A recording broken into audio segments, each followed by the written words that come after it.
question comes from Andy Green. He will be addressing Ms. Embry. All right. Baltimore's unemployment rate of 7.4% is substantially higher than the statewide rate and higher than most nearby cities. And the situation is much worse for certain groups, particularly young African-American men. What would you do as mayor to stimulate the economy and create jobs? So I talk in my jobs plan about a number of different things we need to do as a city. One thing is looking at what the city itself can do, and that's strengthening our local hiring ordinance.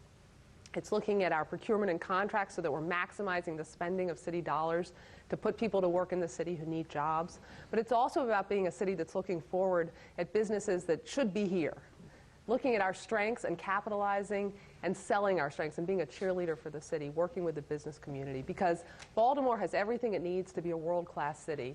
We should be competing with Boston. We should be competing successfully with Pittsburgh and with Cleveland. We have all of the assets in the city that we need, but we need a mayor who's going to bring people together and sell the assets of this city, but do it in a way that helps all of the people across the city, not just the rich communities. Thank you. Thank you. Mr. Mosby. 207,000 people commute into our city every single day during the week to work. We know that baby boomers are retiring at an all-time high, yet our young folks do not have the skill sets to take on those jobs. We must aggressively go after the school system and change the paradigm of teaching to a test. We must develop this process of not doing a school-to-prison pipeline, but a school-to-workforce pipeline. Baltimore City understands and knows where our job sectors are and where the growth is.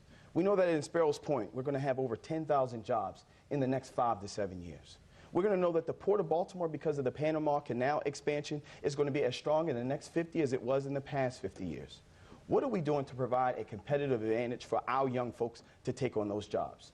Carroll County and Harford County and Howard County, they're doing it. Why aren't we?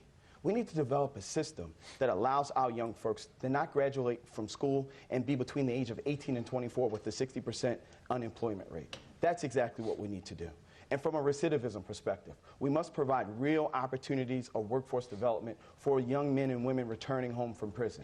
When we talk about growing our communities and we talk about growing our city, it's counterproductive to allow them to be second-rate citizens. So while on the city council, that's why I passed ban the box and ex-offender hiring legislation.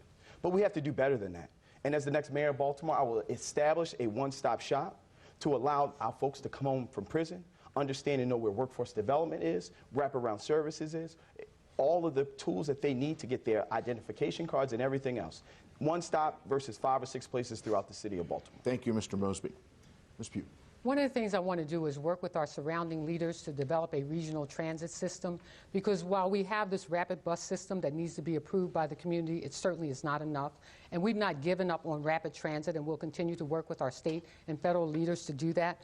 Also, I want to create one system where all of the jobs that are available in our city and in our surrounding counties, that we take that database and go out to the community on buses to get people working in our city. We have 77,000 unemployed people in our city, and the Baltimore Neighborhoods Indicators Alliance, which is a research arm of the University of Baltimore, provides us with that information of the top 20 neighborhoods in our city where unemployment is at its highest. So we want to go out to those neighborhoods and get people working. Also, with private development, we want to develop agreements with these private developers that when you are developing in certain parts of our city, we need you to develop in other parts of our city, but more importantly, to employ the people in those neighborhoods. And that's what I'm going to do, make sure those jobs are available to the people in our communities who need them the most.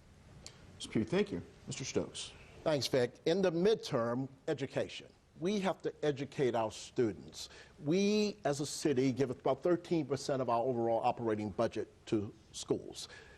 Baltimore County, 52%. Every other county, 35 to 65% of their money goes to education. We, 11 to 13%. So first of all, we need to be educating our young people, preparing them for career and college opportunity beginning in the middle school. We should do apprenticeships, internships, just as they do at the private schools, Crystal Ray. Young people should get that experience early. In the near term, we need to train and educate now the thousands of young people who have come out of this poor school system. Train them now. You know, the truth is that there are thousands of jobs right now in Baltimore City waiting for folk who have the skill set to take those jobs on. And we have not prepared so many young people in this city to take those jobs on. So with trade unions, with nonprofits, with other entities, and we should begin right now apprenticeships, internships, and training for these people. They could be working in 6 to 12 months at really strong paying positions right now.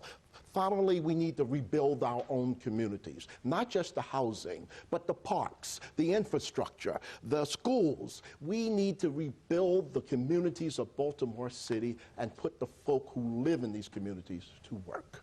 Mr. Stokes, thank you. Finally, Mr. Warnock. The most important question in the election. And really, it gets down to what you were doing when the cameras aren't running. This is about scaling things that I've been doing for years. I'll give you 5 things that we're going to do to add jobs and opportunity in Baltimore. 1, we're going to remove the barriers that people have to getting employment. I talked about automatic expungement of non-convictions. I've been the chairman of the Center for Urban Families for 15 years. We've had 25,000 people go through our workforce development program. Barack Obama, the president, came to visit us a year and a half ago. We are going to remove those barriers. Second, we're going to graduate kids with a toolkit that allows them to get a job of their choice in today's economy. I'm happy to tell you that 98% of my sophomores and juniors at Green Street already have a job, a paid job for this summer, and we're going to make $175,000, and we're just getting started in wages for them. We're going to put kids to work with real jobs and real certifications. Third, we're going to create a red line that goes from Social Security and it dead ends at Lexington Market. It will create thousands of jobs and allow people on the west side to get to those jobs on the east side. The other thing we're going to do as I look at our housing problem is a housing opportunity. We can put up to 10,000 people to work restoring, demolishing, and recycling our vacant housing stock in this city. And the final thing we're going to do is we're going to have a mayor that's cheerleader in chief, bringing businesses to this city. Thank you. Thank you, Mr. Warnock. Last response to that question, Ms. Dixon. Thank you. First of all, in my plan, Shared Prosperities in Vibrant Neighborhoods and Communities, I would encourage people to go online. But the first thing that we're going to do, and we can do it day one, we're going to triple the training money that's needed through OED, Office of Employment Development. But we're going to work with existing unions and other entities who do the actual training, effective training. Because part of the problem is, and Councilman Stokes said it, the jobs are here, but the training that is needed is not here, and we have to really accelerate our training. We're going to also work with, and I've been talking to businesses all over this city, well, we're going to bring them into the schools. When kids enter the 9th grade, they need to be mentored with a business so that they can be tracked and follow those businesses where they have different interests. So if they're going to go off to college, they'll know what it takes to be ready when they graduate from high school, or if they want to go into a trade. Right now, the $1 billion that was spent on 21st century schools, the truth is, and I work with contractors all the time, where they are working with